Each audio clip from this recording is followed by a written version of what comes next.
청소년 마약 사범이 최근 4년 3배나 급증했습니다.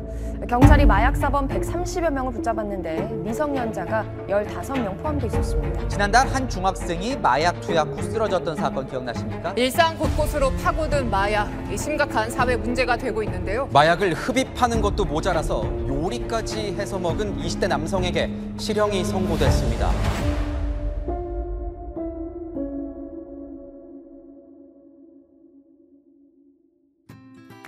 안녕하세요. 안녕하세요. 안녕하세요. 저는 이송원 변호사입니다. 요즘 우리나라에서 마약류 관련된 문제가 크게 사회적으로 대두되고 있죠. 특히 청소년 관련된 마약 문제가 크게 문제가 되고 있습니다. 오늘 이 자리를 빌어서 청소년 마약류에 관한 문제점들을 살펴보고 궁금증을 풀어보고 예방하는 시간을 갖도록 하겠습니다. 만나서 반갑습니다. 안녕하세요. 저는 방소영 약사입니다. 만나서 반갑습니다. 저는 보건교사 이동아입니다. 오늘 궁금한 점들 많이 물어봐 주세요. 반갑습니다. 오늘 참석하신 청소년 여러분들 혹시 그 마약류에 대한 뉴스를 본 적 있으신가요? 최근에 청소년 마약 사범이 증가하고 있다는 뉴스는 많이 봤어요. 맞습니다. 요즘 특히 청소년 관련된 그 마약 문제가 많이 대두되고 있는데요. 혹시 마약에 대해서 어떻게 알고 있나요? 불법적인 것, 중독성이 심해서 끊기 힘들다는 것, 영화나 뉴스에서 다루는 마약은 그런 이미지였어요. 실제로 본 적은 없어서 왜 마약이 위험한지 궁금합니다. 예, 맞아요. 마약류는 중독성이 있는 물질이라서 그 중독으로 사람이 죽음에 이르거나 범죄에 연루되거나 건강에 심각한 타격을 입을 수 있어서 국가의 엄격한 관리를 받게 됩니다. 그렇지만 한편으로는 중증 환자의 통증 완화나 생명 유지를 위해 또는 군용으로 사용되고 있어서 순기능도 있는 물질입니다. 그런데 일단 마약에 중독되면 벗어나기가 너무 힘들기 때문에 마약류는 마약류 취급자의 관리 감독 하에 사용되어야 합니다. 청소년들이 마약 범죄에 연루되는 것은 전적으로 거의 호기심 때문이에요. 우리의 미래 세대이자 미래 그 자체인 우리 청소년들이 마약의 유혹을 견뎌내고 건강한 성인으로 성장할 수 있도록 우리 모두의 노력이 필요합니다. 실제로 청소년 마약 사범 현황은 어떤가요? 대검찰청 마약류 월간 통계표를 보면 전체 적발자 수가 늘어나고 있습니다. 2024년도 1, 2월 통계를 보면 적발자 중에 19세 미만자들의 단속자 수도 적지 않고 나이가 들수록 마약 사범은 점진적으로 증가하는 추세를 보이고 있습니다. 법적으로 마약류에는 어떤 것들이 있나요? 마약류에는 마약과 대마, 그리고 향정신성 의약품 이렇게 세 가지로 크게 분류됩니다. 그렇다면 혹시 청소년들이 많이 사용하는 SNS상에 본인이 처방받은 다이어트 약이 남아서 판매한다고 올리는 그런 행위들도 다 처벌을 받나요? 일단 본인이 처방받은 약을 인터넷상에 판매하는 것은 모두 처벌받습니다. 특히 마약류 관리법은 마약류의 수출입, 제조, 매매, 매매알선, 매매 목적 소지, 소유, 운반, 투약, 제공, 추출의 모든 경우를 처벌하기 때문에 거의 모든 행태가 처벌받는다고 보면 됩니다. 소유뿐만 아니라 소지도 처벌받기 때문에 자신의 소유가 아니다라는 말을 아무리 해봤자 그거는 되지 않습니다. 무조건 소지만 해도 처벌을 받습니다. 판매 목적 소지뿐만 아니라 단순 소지의 경우에도 처벌받기 때문에 마약류는 근처에도 접근하지 않는 것이 가장 좋습니다. 특히 청소년들의 경우에는 운반책으로 유혹당할 위험이 있어요. 내가 10만 원 줄 테니 이거 좀 저 사람한테 갖다 줄래? 또는 어떤 위치에 갖다 놔 줄래? 라는 유혹에 우리 청소년들이 쉽게 당할 수 있습니다. 그렇다면 실제로 처벌받았던 청소년 마약류 사범들의 사례가 궁금해지는데요. 서울 강남구 한복판에서 마약류 음료수가 건네진 사건 여러분 아시죠? 네. 마약은 어느새 일상에 성큼 들어와 있다고 볼 수 있어요. 최근에는 그 10대 청소년이 마약 거래에 동원되는 사례가 부쩍 늘었다고 하는데요. 청소년들이 직접 투약하게 되는 경우 당연히 처벌을 받고 그 처벌 수위도 아주 높습니다.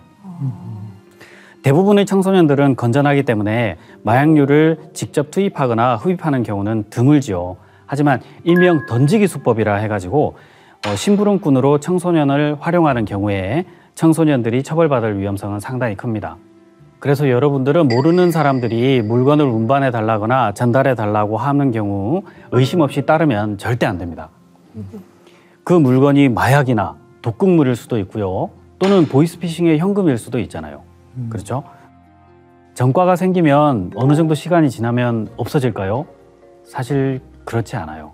전과 기록은 한번 생기면 벌금형이라고 해도 평생 지워지지 않는다고 보시면 돼요. 또 유사 범죄가 발생할 경우에는 내가 1번으로 의심받을 위험성도 있어요. 따라서 여러분들 마약류는 피하시는 게 최선입니다.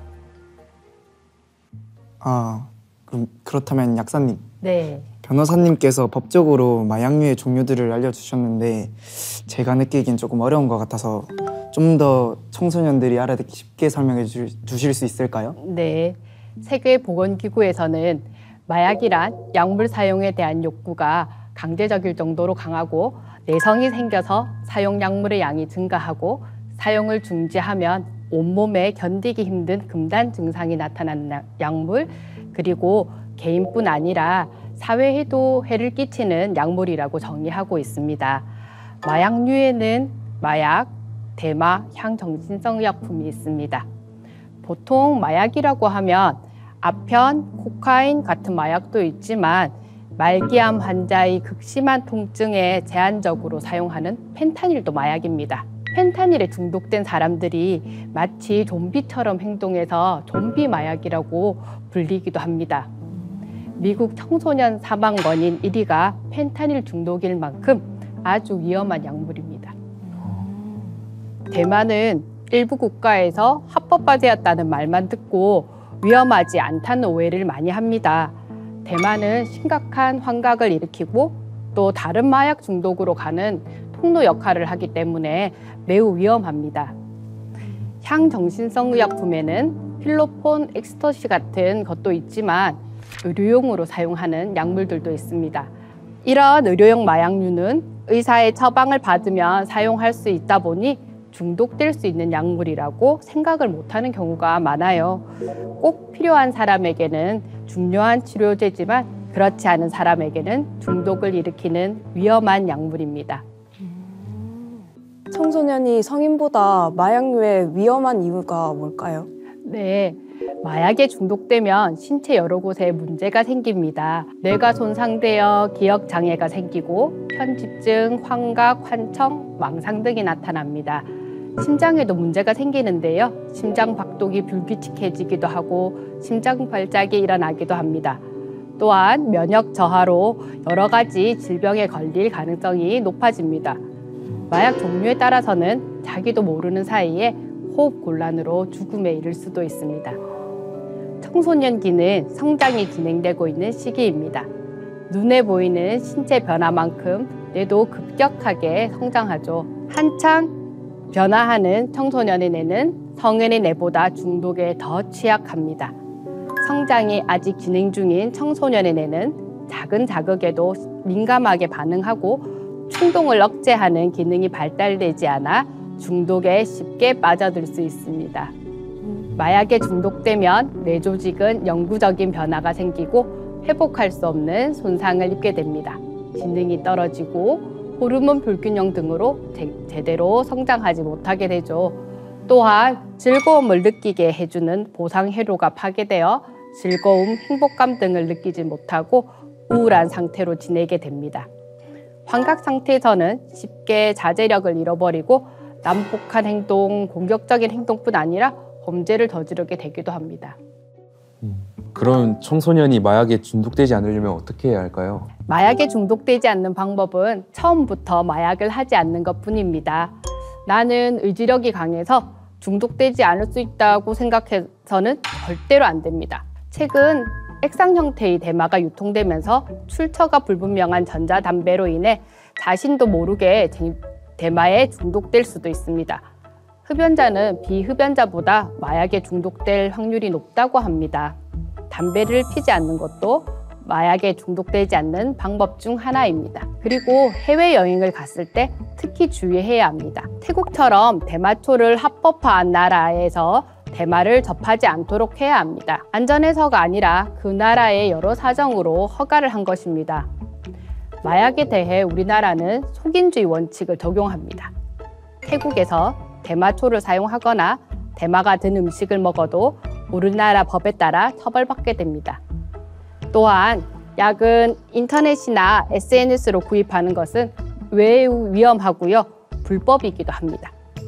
꼭 다른 사람이 효과가 좋다, 어디 좋다며 주는 약도 함부로 먹으면 안 됩니다.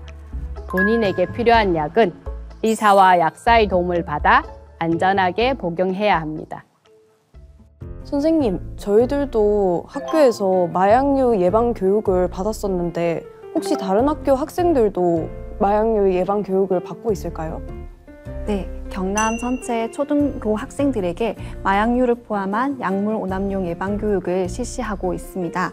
2015 및 2022년 개정교육과정 범교과 학습 주제의 학교 교육과정 반영 기준을 보면 7대 안전교육 표준안에 약물 및 사이버 중독 예방교육 총 10차시 중 약물 중독 예방교육을 초등학교에서는 5차시, 중학교에서는 6차시, 고등학교에서는 7차시를 편성하여 운영하고 있습니다.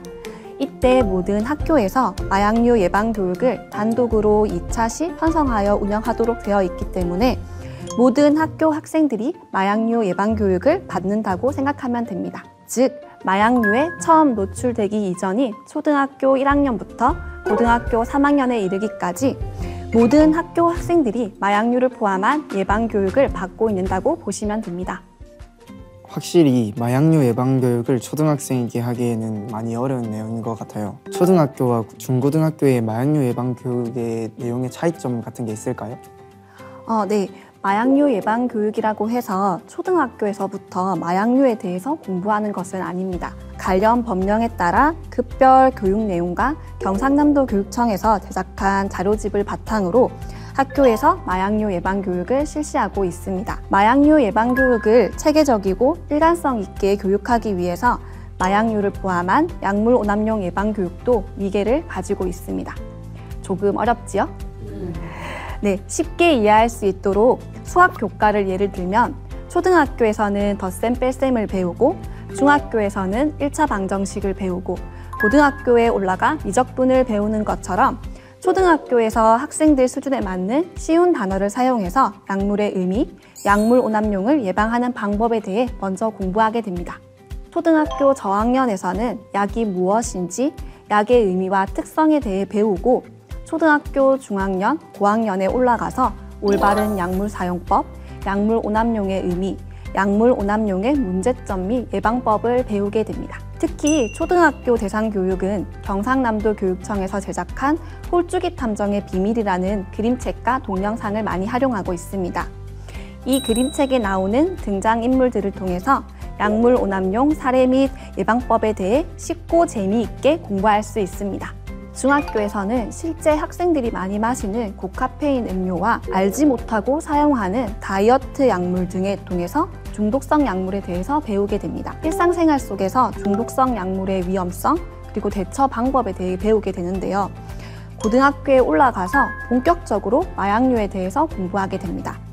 마약류 오남용의 실태와 특성에 대해 배우고 마약류가 개인과 사회에 미치는 영향에 대해 분석한 뒤 대처 방안까지 배우게 됩니다. 네, 답변 감사드립니다. 전문가님들 덕분에 마약류 예방 교육에 대해 자세히 알게 된 것 같아 다시 한번 감사드립니다. 네. 다행입니다. 오늘 많은 도움이 되어서 기쁘게 생각하고 있습니다. 네, 저도 잘 들어주셔서 너무 감사합니다. 저도 청소년 여러분들 직접 뵙고 이야기 나눠서 참 뜻깊은 시간이었습니다. 경상남도 교육청은 우리 학생들이 마약류를 포함한 약물 오남용 없이 자신의 건강을 스스로 관리할 수 있는 미래사회의 건전한 청소년 육성인 비전을 바탕으로 교육과정과 연계한 체계적인 예방교육, 전문기관 협력체제 구축, 건강하고 안전한 학교 문화 조성 등 다양한 정책을 펼치고 있습니다. 이를 자세히 살펴보면 첫째, 전 학교에서 마약류를 포함한 약물 중독 예방교육 시간을 편성 교육하고 있으며 특히 마약류 예방교육은 모든 학교에서 2차시를 실시하고 있습니다. 둘째, 경상남도 마약퇴치운동본부 및 국립부곡병원, 경상남도 광역정신복지센터 등과의 협력체계로 유해약물 예방 교육 및 치료, 상담을 지원하고 있습니다. 셋째, 건강하고 안전한 학교 문화 조성을 위해 학부모 대상 연수 실시, 다양한 언론 홍보 및 캠페인 등을 실시하고 있습니다. 마지막으로 2024년 올해 중점 정책은 찾아가는 청소년 마약류 예방교육 전문 강사의 강의 지원입니다. 유해약물에 대한 전문 강사님들을 위촉하여 교육을 신청한 학교로 직접 찾아가 보다 전문적인 교육을 지원합니다. 우리 아이들이 안전하고 건강하게 성장하기 위해서는 가정, 학교, 지역사회가 공동으로 노력해야 합니다. 아이들에게 든든하고 따뜻한 울타리가 될 수 있도록 경상남도 교육청이 앞장서겠습니다. 감사합니다.